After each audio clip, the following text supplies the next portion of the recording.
दोस्तों एक बार फिर से स्वागत है आपका हमारे channel study for golden future में। आज हम एक बार फिर से रीजनिंग के 5 महत्वपूर्ण प्रश्न लाए हैं जो आपके एग्ज़ामों में आते हैं। तो और इन प्रश्नों को हम बिना पेन चलाए हल करेंगे। लेकिन अगर आपने अभी तक हमारे चैनल को सब्सक्राइब नहीं किया तो सब्सक्राइब कर लीजिए और वीडियो को एक लाइक भी दे दीजिए। तो आइए देखते हैं हमारे सवाल कौन कौन से हैं। तो आइए आते हैं पहले सवाल पर। हमारा पहला सवाल क्या है दोस्तों, तो जो आज का हमारा पहला सवाल है वो श्रृंखला से दिया हुआ है।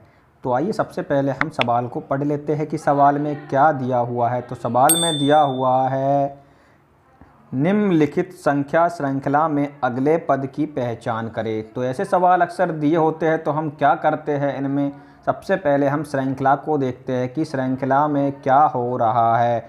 तो आइए श्रृंखला में देखते हैं श्रृंखला कैसे चल रही है। तो श्रृंखला में दिया हुआ है 4, फिर 4 से हो रहा है 9, 9 से हो रहा है 25, 25 से हो रहा है 49। तो दोस्तों आपको इस श्रृंखला से कुछ समझ में आया क्या? तो इसमें क्या समझ में आ रहा है हमें कि ये 2 का स्क्वायर है, ये 3 का स्क्वायर है, ये 4, ये 5 का स्क्वायर है और ये 7 का स्क्वायर है। तो इसमें क्या कुछ संख्याओं का स्क्वायर चल रहा है, लेकिन इसमें क्या है, ये 4 का स्क्वायर गायब है, वो 4 का स्क्वायर यहाँ पे गायब है और यहाँ 6 का स्क्वायर गायब है। तो इसमें क्या क्रम वाइज तो नहीं चल रहा है। तो फिर इसमें क्या हो रहा है? तो दोस्तों इसको हम अगर गौर से देखते हैं तो हमें क्या मालूम होता है, तो ये क्या है, 2 का स्क्वायर, 2 क्या है, अभाज्य संख्या, ठीक है। और ये 3 का स्क्वायर, 3 क्या अभाज्य संख्या, 5 का स्क्वायर, 5 क्या अभाज्य संख्या, 9 का 7 का स्क्वायर, 7 क्या अभाज्य संख्या। तो 7 के बाद में अभाज्य संख्या क्या आएगी, 8 नहीं होगी, 9 भी नहीं होगी, 10 भी नहीं होगी, 11 अभाज्य संख्या होगी।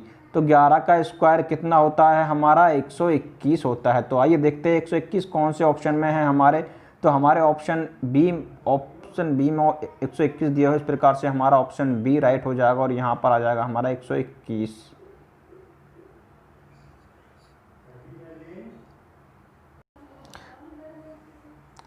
तो दोस्तों तो हमारा दूसरा सवाल दिया हुआ है, ये भी बहुत अच्छा सवाल है और एग्जामों में कई बार आता है। तो सबसे पहले हमें क्या करना है, सवाल को गौर से पढ़ना है। सवाल में क्या दिया हुआ है? तो सवाल में दिया हुआ है, यदि किसी कूट में XYZ को क्या लिखा जाता है, ABC लिखा जाता है। तो ABC को क्या लिखा जाएगा? तो इसमें क्या दिया हुआ है, XYZ को ABC। तो ABC को हमें क्या लिखना है? तो लोग अक्सर क्या कर देते हैं, इसको XYZ कर देते हैं, जबकि ये गलत हो जाएगा। हमको इसे ऐसे नहीं करना, हमें इसे अलग तरीके से करना है, कुछ अलग सोचना है। तो देखिए दोस्तों इसको अलग तरीके से हमें कैसे करना है। तो इसमें जो X है उसको लिखा है A, यानी X के बाद क्या था, YZ, फिर A आ रहा है, यानी 2 अक्षर छोड़ के। इसी प्रकार Y को क्या लिखा, V, यानी Y के बाद क्या था, Z, फिर A, इसमें भी 2 अक्षर छोड़े। और Z को क्या लिखा, C, तो इसमें भी क्या किया है, 2 अक्षर छोड़े है। तो इसी प्रकार से हमें क्या लिखना है, ABC। तो ABC में भी हमें क्या है, 2 अक्षर छोड़ के लिखना है। तो A के बाद अगर हम 2 अक्षर छोड़ेंगे तो B और C छोड़ देंगे तो उसके बाद क्या आएगा, D। और B के बाद फिर A के बाद क्या पूछ रहा है, B। तो B में कितने अक्षर छोड़ने, 2, तो C और D छोड़ देंगे, फिर क्या आ जाएगा हमारा E। इसी प्रकार C के बाद 2 छोड़ने तो क्या आ जाएगा हमारा F। अब देखते हैं हमारा D E F कौन से ऑप्शन में है। तो हमारा D E F option C में दिया हुआ है। तो इस प्रकार से हमारा ऑप्शन C राइट क्लिक हो जाएगा। तो आइए देखते हैं हमारा अगला सवाल कौन सा है। तो जो हमारा अगला सवाल दिया हुआ है उसमें क्या दिया हुआ है, सबसे पहले हम सवाल को पढ़ लेते हैं। वैसे तो ये सवाल सिमिलरिटी से है और सवाल एग्जामों में अक्सर आते हैं। तो आइए सबसे पहले हम सवाल को पढ़ लेते हैं। सवाल में क्या दिया हुआ है? सवाल में दिया हुआ है, इस विकल्प का चयन करें जो तीसरे पद से उसी प्रकार संबंधित है जिस प्रकार दूसरा पद पहले पद से संबंधित है। तो देखिए दूसरे पद में क्या, पहला पद क्या है 520, उससे क्या हो रहा है 738। इसी प्रकार से 222 से कौन सी संख्या आएगी? तो हम अगर देखें तो 520 और 738 में कितने का अंतर है? तो इसमें हो जाएगा हमारा कितने का अंतर, 520 में 200 जोड़े 720 और इसमें 18 जोड़े तो कितने, 218 का अंतर है हमारा। तो इसमें हम 218 जोड़े तो हमारा आ जाएगा 440। अब 440 है हमारे किसी ऑप्शन में तो नहीं है, तो इसे जोड़ के तो हम इसे नहीं कर सकते। तो हमें क्या करना है, इसमें कुछ अलग सोचना है। तो ये देखिए 520 किसके वर्ग के निकट है? तो 520 हमारा 8 के वर्ग के निकट है। तो 8 का वर्ग हमारा कितना होता है, हमारा 8 के क्यूब के निकट है। तो 8 का क्यूब हमारा कितना होता है, 512।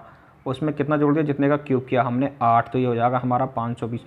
अब 738 देखें तो हमारा कितने के क्यूब के निकट है, 9 के क्यूब के। तो 9 का क्यूब कितना होता है हमारा, 729 होता है 9 का क्यूब। अब इसमें हमने 9 जोड़ा तो कितना आ जाएगा हमारा 738। इसी प्रकार हमारा 222 है वो किसके क्यूब के निकट है, ये देखना है। तो हमारा 222 है वो किसके क्यूब के निकट है, 6 के। 6 का क्यूब कितना होता है हमारा 216। 216 में 6 जोड़े तो हमारा कितना आ जाएगा 222। अब हमें इसके जस्ट अगला पद देखना है, तो ये क्या है 7 का क्यूब मान लेते हैं हम। 7 का क्यूब कितना होता है हमारा 343 होता है।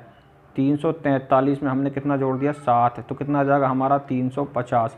अब देखते हैं हमारा 350 किसी ऑप्शन में है क्या, ऑप्शन सी में हमारा 350 दिया हुआ है, तो इस प्रकार से हमारा ऑप्शन सी राइट क्लिक हो जाएगा। उम्मीद करता हूँ दोस्तों आपको ये सवाल भी समझ में आ गया होगा। तो आइए देखते हैं हमारा अगला सवाल।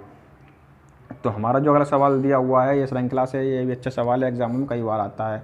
और आपको सवाल स्टार्ट करने से पहले बता दूँ ये जो 3 है ये 5 है, ये मिस टाइप हो चुका है, इसलिए आप इस पर ध्यान नहीं दें। तो सवाल में क्या दिया हुआ है, निम्नलिखित संख्या श्रृंखला में लुप्त संख्या की पहचान करें। तो इसमें लास्ट वाली संख्या है, इसको हमें बताना है। तो सवाल में क्या दिया हुआ है, 2 और 3 बराबर दिया है 5, और फिर 5 बराबर 53, फिर 53 बराबर 8, और 8 बराबर 43, 43 बराबर 7, और 34 बराबर क्या बताया। तो इसमें कुछ समझ में नहीं आ रहा, तो इसमें हमें क्या करना है, ये जो संख्या है इनका लेना जोड़। तो 2 3 कितना होता है हमारा 5। इसी प्रकार हमें तीसरा पद लेना है, इनका जोड़ कर लेना, तो चौथा पद क्या आएगा हमारा 8। इसी प्रकार हमें 5वां पद लेना, उसमें क्या जाएगा हमारा छठा पद 7 आ जाएगा। तो हमें क्या करना है इस पर 3 और 4 को जोड़ना, कितना आएगा हमारा 7। अब देखते हैं 7 हमारे किसी ऑप्शन में है क्या, तो 7 हमारा ऑप्शन ए में दिया हुआ है, तो इस प्रकार से हमारा ऑप्शन ए राइट क्लिक हो जाएगा। तो आइए देखते हैं हमारा अगला सवाल कौन सा है। तो हमारा अगला सवाल भी अच्छा सवाल है, ये भी आ जाता है कई बार। तो सवाल को हमें पढ़ना है। सवाल में क्या दिया हुआ है, नीचे दी गई प्रश्न में प्रश्न चिन्ह के स्थान पर कौन सी संख्या आएगी। तो क्या दिया हुआ है 95, 105 और 89। अगर हम 95 में 10 जोड़ते हैं तो हमारा 105 आता है। तो इस प्रकार 89 में 10 जोड़ेंगे तो हमारा कितना आ जाएगा 99।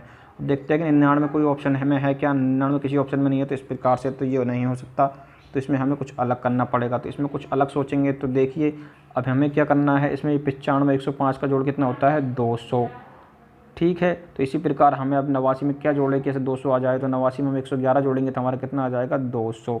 अब देखते हैं 111 किसी ऑप्शन में है क्या, तो हमारा ऑप्शन सी में 111 दिया हुआ है। तो इस प्रकार से हमारा ऑप्शन सी राइट क्लिक हो जाएगा। उम्मीद करता हूं दोस्तों आपको सभी सवाल समझ में आ गए होंगे। अगर आपको वीडियो अच्छी लगी तो वीडियो को लाइक करें, चैनल को सब्सक्राइब करें, वीडियो को शेयर करना नहीं भूलें। वीडियो देखने के लिए धन्यवाद।